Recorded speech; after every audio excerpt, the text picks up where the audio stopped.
출애굽기 1장 1절에서 7절 함께 읽겠습니다. 야곱과 함께 각각 자기 족속을 가족을 데리고 애굽에 이른 이스라엘 아들들의 이름은 이러하니 르벤과 시몬과 레위와 유다와 이사갈과 스불론과 베냐민과 단과 납달리와 갓과 아세리요. 야곱의 허리에서 나온 사람이 모두 70이요 요셉은 애굽에 있었더라. 요셉과 그의 모든 형제와 그 시대의 사람은 다 죽었고 이스라엘 자손은 생육하고 불어나 번성하고 매우 강하여 온 땅에 가득하게 되었더라. 7절만 한 번 더 읽어볼까요? 이스라엘 자손은 생육하고 불어나 번성하고 매우 강하여 온 땅에 가득하게 되었더라. 아멘. 오늘은 출애굽기 1장 1절에서 7절 말씀을 가지고 오늘의 안위에 눌러앉지 말라. 같이 읽어볼까요? 오늘의 안위에 눌러앉지 말라. 이런 제목으로 말씀을 나눕니다. 6월을 앞두고 저희가 출애굽기를 나누는 이유가 있습니다. 6월에 이제 성전 착공 예배를 공식적이면 참 감사하겠지만 그렇지 않으면 비공식적으로라도 일단 1차적으로 드리려고 하는데요. 11년간 예배했던 이 성전이에요. 이 11년간 예배했던 성전을 떠나서 하나님이 예비하시는 새 성전으로 출애굽하기 위해서 믿음의 발을 떼기를 원합니다. 그 마음을 가지고 출애굽기를 나누려고 하는데요. 여러분, 중요한 건 이스라엘 백성들이 애굽에서 출애굽하여 가나안이라고 하는 하나님의 축복의 땅에 도달을 했는데 그 과정에 어디를 통과했죠? 40년 동안 광야를 통과했잖아요. 여러분, 주는교회 역시 새 성전으로 나아가는 것은 기쁨의 꿈꾸기가 되겠지만 과정은 광야 여정이 될 거라고 생각합니다. 광야를 지나야 된다고 너무 겁내지 않기를 바랍니다. 광야는 힘들고 고단한 여정이지만 광야 가운데 하나님이 함께 하십니다. 결국에는 하나님의 돌보심으로 이스라엘은 광야를 무사 통과했습니다. 뿐만 아니라 가나안을 정복했습니다. 그러니까 성경을 통해서 우리가 깨닫는 게 있어요. 예수 믿는 하나님 백성, 우리의 운명은 뭐다? 우리의 운명은 형통할 수밖에 없다. 그래서 첫 번째 이렇게 나눌게요. 따라합시다. 나는 형통한 자가 된다. 옆에 분에게 한번 선포해 주실까요? 형통한 자가 되실 겁니다. 기복신앙을 강조하려는 게 아닙니다. 근본적인 하나님의 뜻을 전하려는 거예요. 여러분, 성경은 얘기합니다. 하나님은 영적 아비라고. 아버지는 자녀에게 좋은 것을 주고 싶은 것이 본능이에요. 오죽하면 성경이에요. 마태복음 7장에 우리 예수님께서 이렇게 말씀하셨어요. 마태복음 7장 11절 너희가 악한 자라도 좋은 것으로 자식에게 줄 알거든 하물며 하늘에 계신 너희 아버지께서 구하는 자에게 좋은 것으로 주시지 않겠느냐. 못된 악한 아버지도 자식에게는 좋은 걸 준다. 하물며 너희를 창조한 하나님이 너희에게 좋은 거 안 주겠니? 내가 너에게 좋은 거 줄게. 오늘 이후에 좋은 걸 구하세요. 좋은 걸 구하여 형통한 자가 되십시오. 하나님은 좋은 걸 주시겠대요. 그러니까 하나님은 인생들을 근본적으로 성경을 보니까요, 형통하게 하기를 원하십니다. 아담에게 주신 명령을 볼까요? 창세기 1장 28절 하나님이 그들에게 복을 주시며 하나님이 그들에게 이르시되 생육하고 번성하여 땅에 충만하라. 땅을 정복하라. 바다의 물고기와 하늘의 새와 땅에 움직이는 모든 생물을 다스리라 하시니라. 하나님께서 아담에게 한마디로 말하면 번성하라 이렇게 말씀하셨다는 거예요. 아브라함에게 주신 명령도 볼까요? 창세기 12장 2절 내가 너로 큰 민족을 이루고 내게 복을 주어 내 이름을 창대하게 하리니 너는 복이 될지라. 아브라함에게 주신 명령을 한마디로 말한다면요, 너는 창대하게 될 거야 이렇게 말씀하시는 겁니다. 그러니까 하나님은 자기 백성이 번성하기를 원하시고요, 자기 백성이 창대하기를 원하시는 거예요. 이걸 요즘식으로 말하면 뭐가 되냐면 하나님은 여러분들이 부유한 자가 되기를 원하십니다. 따라합시다. 하나님은 내가 부유하기를 원하신다. 여러분, 하나님이 원하신대요. 네가 부유한 자가 되기를 원해. 근데 우리는 하나님께 뭘 해요? 기도하잖아요. 근데 하나님의 뜻은 뭐라고요? 네가 부유한 자가 되기를 원해. 그럼 우리 뭐 기도해야 돼요?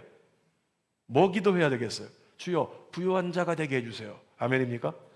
하나님이 그렇게 되기를 원하신다면 주님 내가 부유한 자가 되기를 원합니다라고 기도할 수 있는 자격이 우리에게 있다는 거죠. 꿈꿀 자격이 있다는 거예요.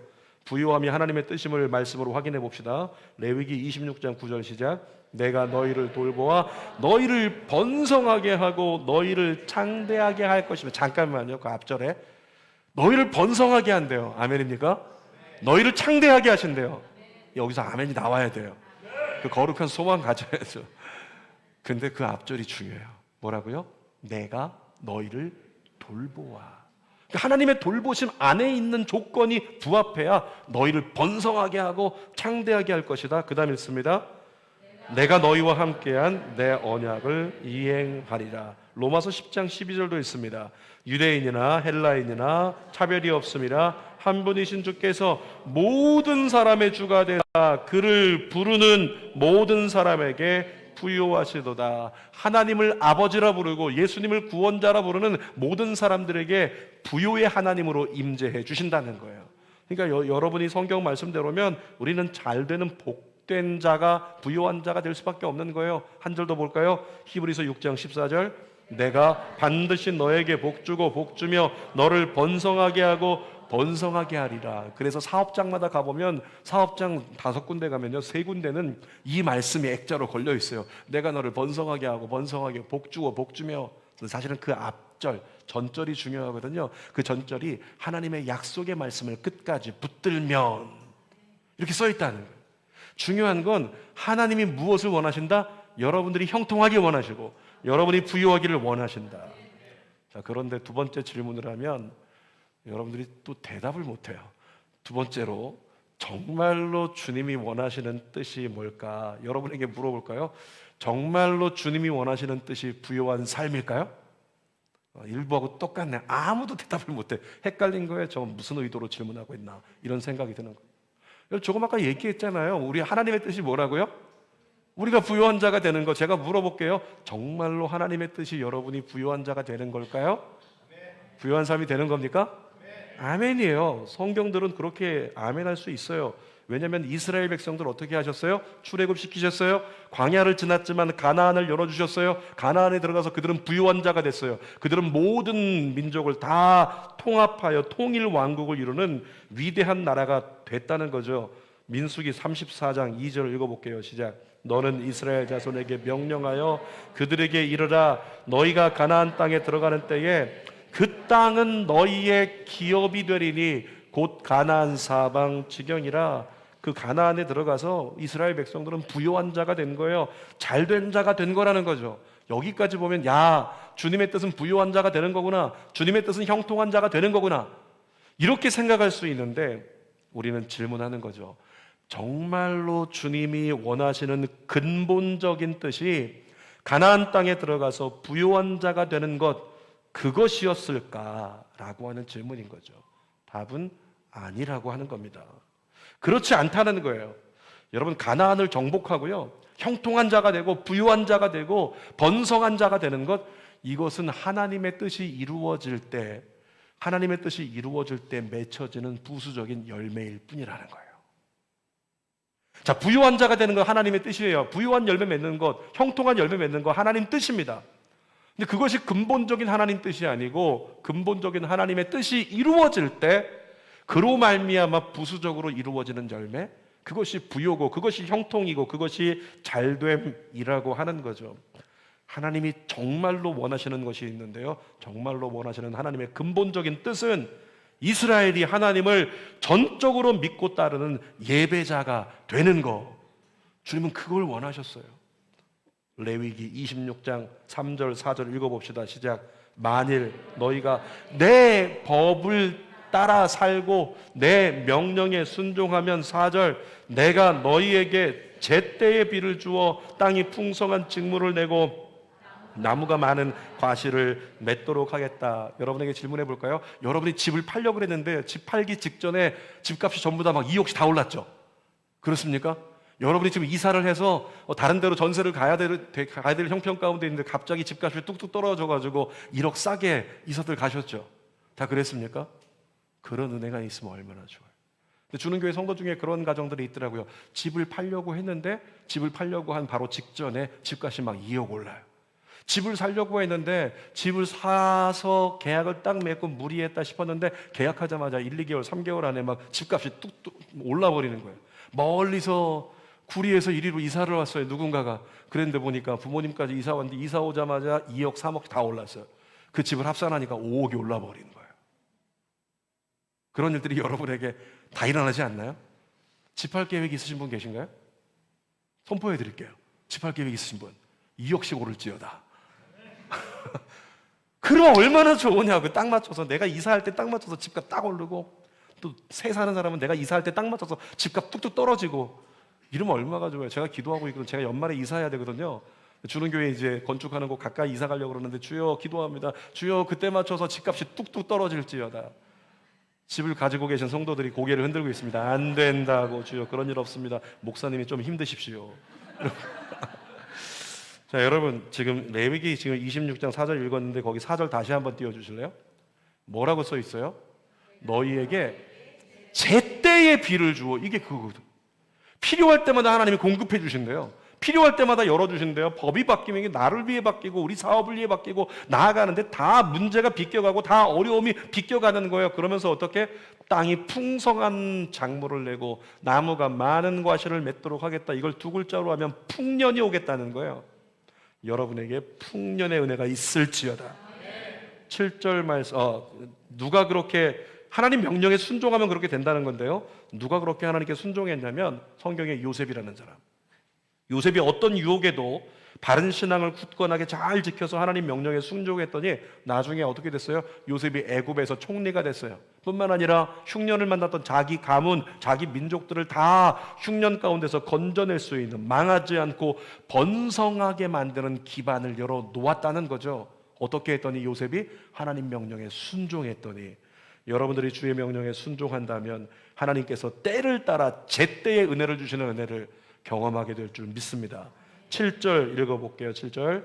이스라엘 자손은 생육하고 불어나 번성하고 매우 강하여 온 땅에 가득하게 되었더라. 이스라엘 백성들이요, 애굽에 와가지고 강해졌대요. 애굽에 와가지고 엄청나게 번성했대요. 70명 정도가 이주해 왔는데 나중에 보니까 300만 명이 됐어요.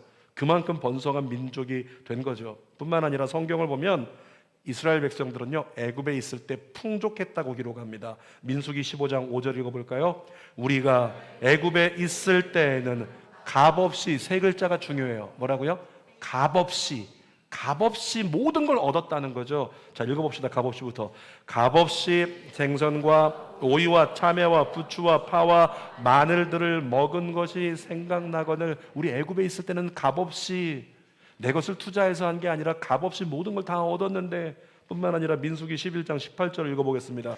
너희가 울며 이르기를 누가 우리에게 고기를 주어 먹게 하랴. 애굽에 있을 때가 우리에게 좋았다 하는 말이 여호와께 들렸으므로. 애굽에 있을 때는 좋았다. 여긴 고기도 없는데 무슨 얘기하는 거예요? 애굽에 있을 때는요, 고기를 많이 먹었다는 거죠. 이를 쑤실 만큼 고기를 많이 먹었다는 거예요. 그렇게 이스라엘 백성들은 애굽에서 부요한 자가 됐습니다. 창대하고 번성하게 되었습니다. 여러분, 만약에 하나님의 뜻이 부요에만 있다면 이스라엘은 애굽에 머물러야 돼요. 하나님의 뜻이 번성하고 창대하는 것만 있다면 이스라엘은 애굽에 머물러야 된다는 거죠. 그러나 하나님이 이스라엘이 애굽에 머무르는 건 하나님의 뜻이 아니었어요. 하나님의 근본적인 뜻은 뭐였다고요? 이스라엘 백성들이 예배자로 사는 것, 예배 중심으로 사는 것, 먹고 사는 것 중심이 아니라 예배 중심으로 사는 것, 하나님이 원하셨던 뜻이 그거예요. 그래서 너희가 먹고 사는 중심으로 살지 말고 나를 예배하는 자로, 예배 중심으로 산다면 어떻게 하신다? 너희의 모든 때를 따라 내가 공급하고 너희에게 부유하게 해줄 것이고, 너희를 형통하게 해줄 것이고, 너희를 번성하게 해줄 것이고, 너희를 창대하게 하리라. 어떻게 하면? 나를 온전히 예배하는 예배자가 된다면. 여러분, 그런데 인간은 본능적으로 먹고 사는 것에 집중할 수밖에 없습니다. 그 본능이에요. 인간은 본능적으로 먹고 사는 것에 집중을 해요. 그런데 그리스도인은 본능이 아니라 하나님 말씀을 따라 살아야 될 줄 믿습니다. 누가복음 12장 29절 읽어볼까요? 너희는 무엇을 먹을까 무엇을 마실까 하여 구하지 말며 근심하지도 말라. 너희가 먹을 것 마실 것 근심하지 말라. 이건 기도하지도 말라. 여러분, 이 말씀이 일하지 말라 이 말씀이 아니에요. 열심히 살아라. 그런데 그것 중심으로 살지 말라는 거예요. 왜? 그것은 내가 너희를 위해서 준비할 테니까. 누가복음 12장 30절에 나옵니다. 있습니다. 이 모든 것은 세상 백성들이 구하는 것이라. 너희 아버지께서는 이런 것이 너희에게 있어야 할 것을 아시느니라. 한 손을 가슴에 얹으세요. 따라 고백합니다. 내게 필요한 것 주님이 아십니다. 우리 가정에 필요한 것 주님이 아십니다. 아멘이신가요?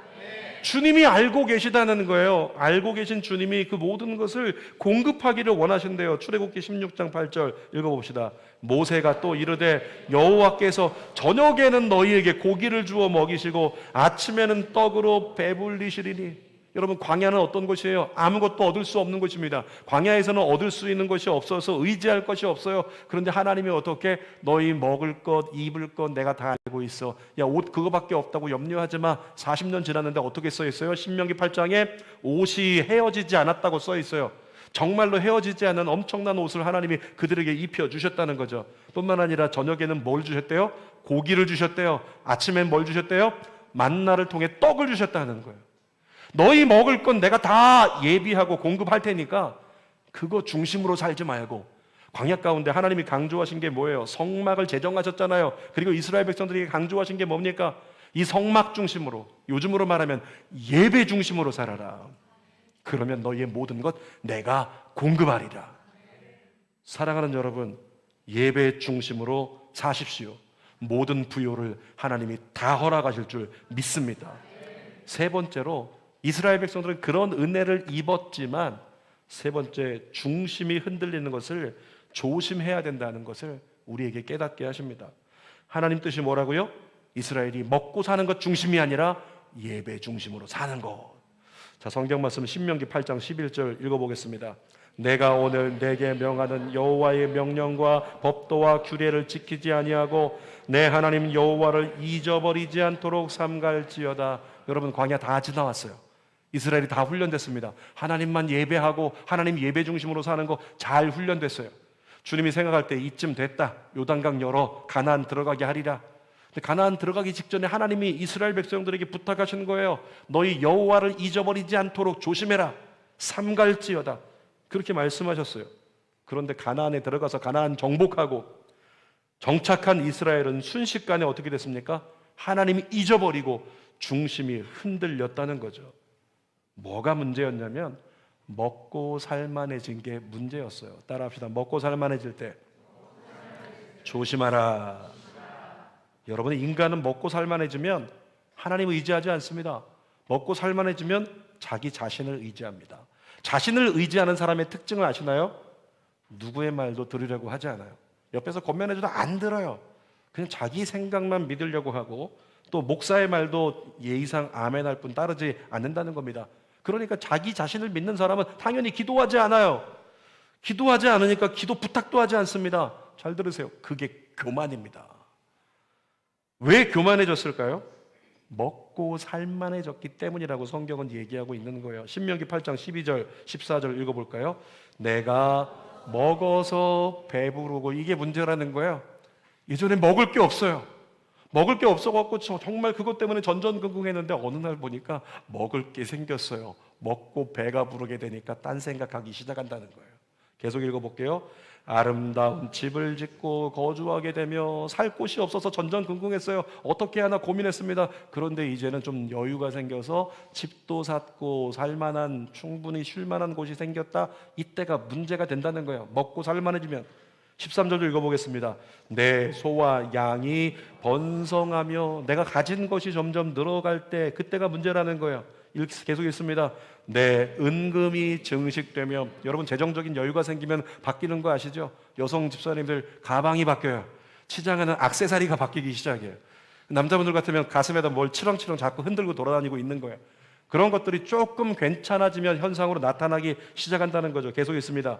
내 소유가 다 풍부하게 될 때에, 우리는 그때를 바라잖아요. 먹고 배불렀으면 좋겠고, 아름다운 집을 잘 얻었으면 좋겠고, 가진 게 많아졌으면 좋겠고, 나도 좀 이 금목걸이 흔들었으면 좋겠고, 내 소유가 풍부하게 되는 거 나도 원한다.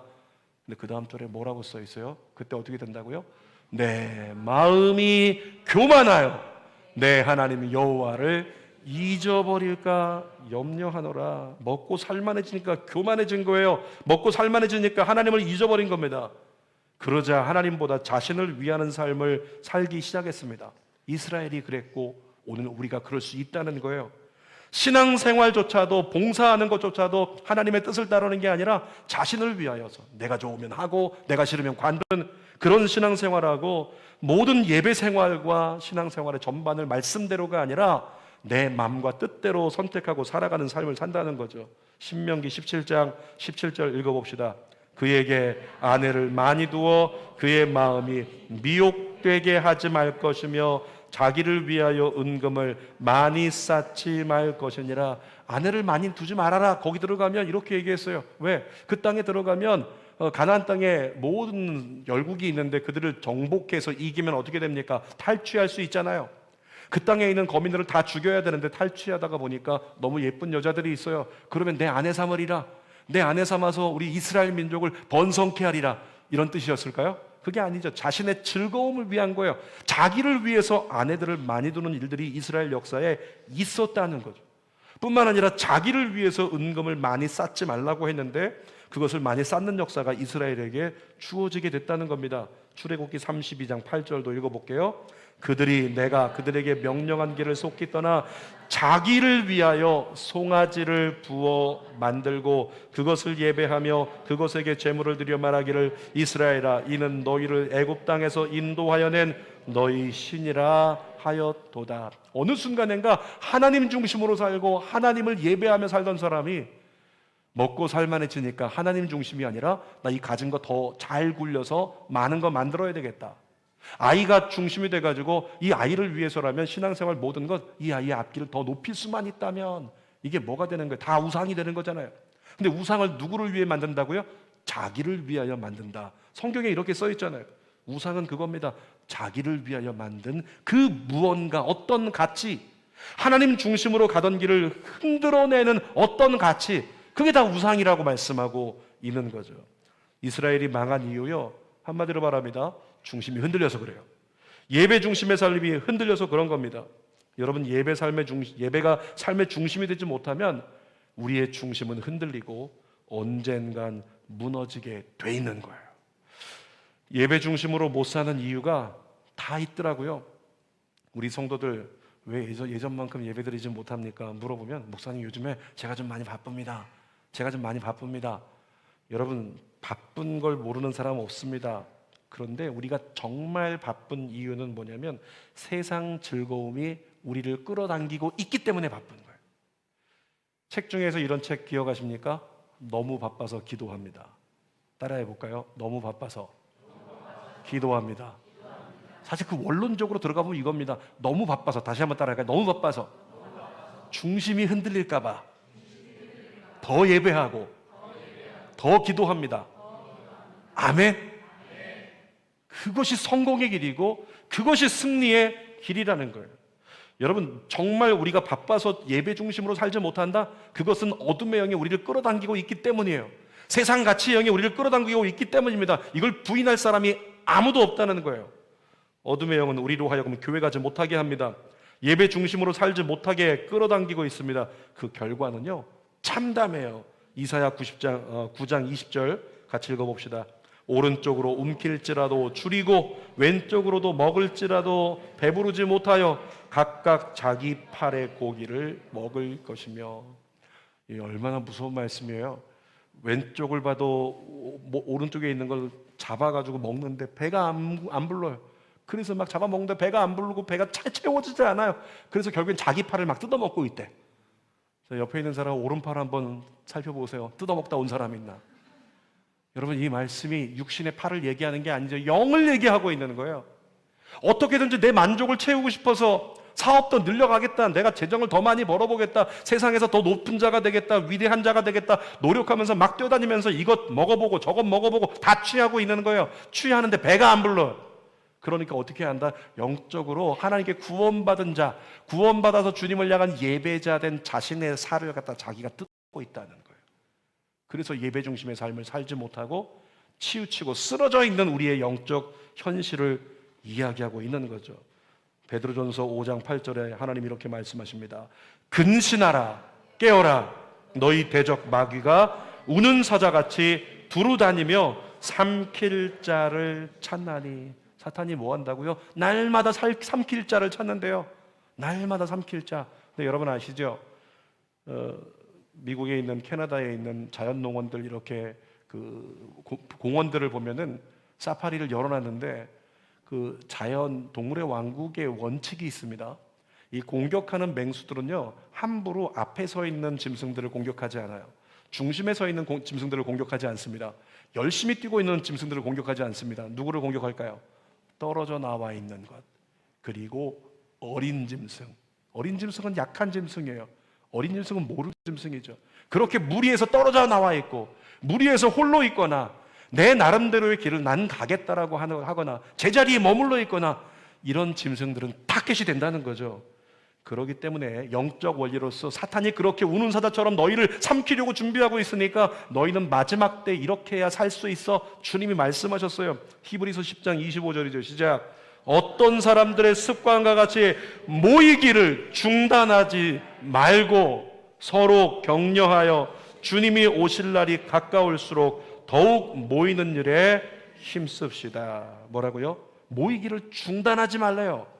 여러분, 이전에 여러분이 얼만큼 교회로서 모였습니까? 여러분, 교회는 예수가 머리가 되시고 우리가 그 몸의 각 지체라 그랬어요.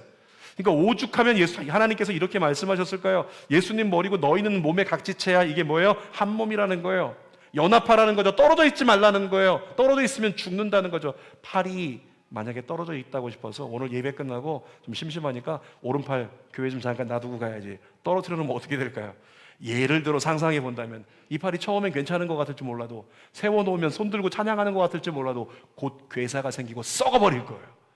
여러분이 교회라는 공동체에서 떨어지면 썩는다는 거죠. 죽어간다는 거예요.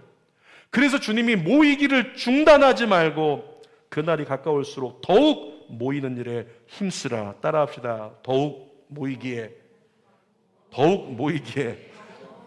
힘쓰겠습니다. 달리기 하는 것 같아요. 사랑하는 여러분, 오늘의 안위에 눌러 앉아 있으려고 하지 마십시오.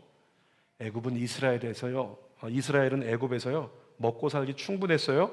나름대로 충분히 번성하고 있었습니다. 뭐 이대로 살아도 괜찮은데, 예배 중심의 삶이 아니었어요. 근데 이대로 살아도 번성하네, 풍족하네, 괜찮은데, 그러나 거기 안위하고 눌러 앉아 있는 건 주님의 뜻이 아니었어요.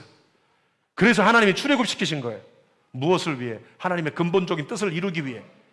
예배 중심의 삶을 살아갈 수 있게 하기 위해서. 예배를 통해 하나님 뜻 안에 머물고 하나님이 원하시는 삶을 사는 것, 이것이 하나님의 비전입니다. 마지막 말씀 한번 읽어볼까요? 시편 92편 12절 13절. 의인은 종려나무같이 번성하며 레바논의 백향목같이 성장하리로다. 지금 두 개 좋은 단어 나왔어요. 번성한대요, 성장한대요. 근데 그 다음 절에 뭐라고 써 있을까요? 이는 여호와의 집에 심겼기 때문이고 우리 하나님의 뜻 안에서 번성하리로다. 여러분들이 하나님의 자녀가 되고 의인된 사람들인데, 여러분들이 번성할 수 있는 방법, 여러분들이 성장할 수 있는 방법, 하나님 뜻 안에 있을 때. 그래서 예배 중심으로 살라는 거예요. 설교 결론입니다. 오늘 제목이 뭐였죠? 오늘의 안위에 눌러 앉지 말라. 여러분, 우리가 머물 곳은 애굽도 아닙니다. 우리가 머물 곳은 가나안도 아닙니다. 우리가 머물 곳은 흥할 조건이 아닙니다. 우리가 머물 곳은 하나님 보좌 앞입니다. 하나님 뜻 안에 머물러야 낙오되지 않습니다. 그러므로 자만하지 말고 방심하지 말고 겸손히 하나님의 부르심에 반응하며 오늘 다시 한번 하나님 뜻 안으로 들어가게 되기를 주님의 이름으로 축원합니다. 기도하겠습니다. 거룩한 아버지 하나님, 우리를 좀 깨닫게 해주세요.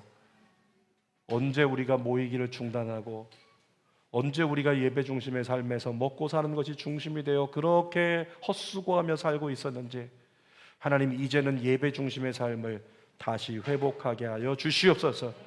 예배 중심의 삶을 살다가 주님을 만나면 우리의 삶의 문제 다 끝난 거예요.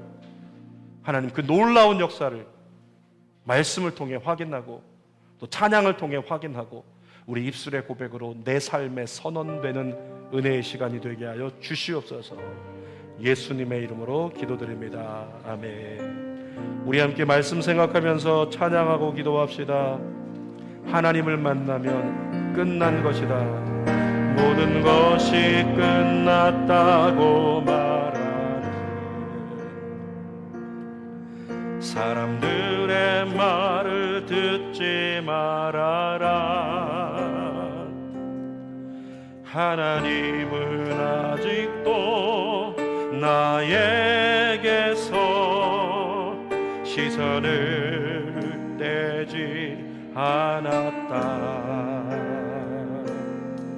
세상에서 답을 찾지 말아라.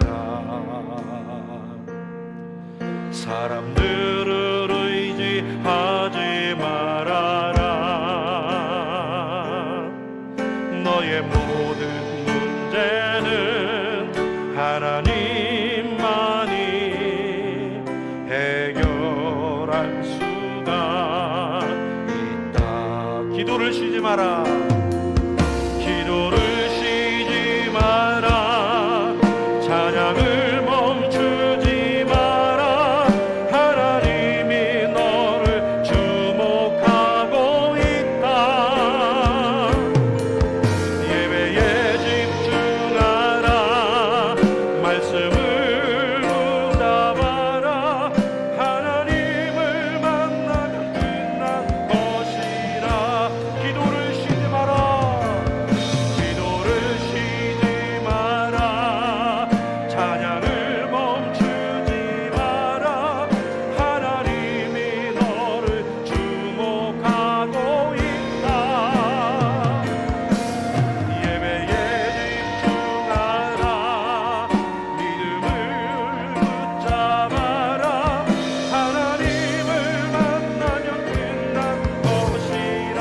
하는 일 멈추지 마라.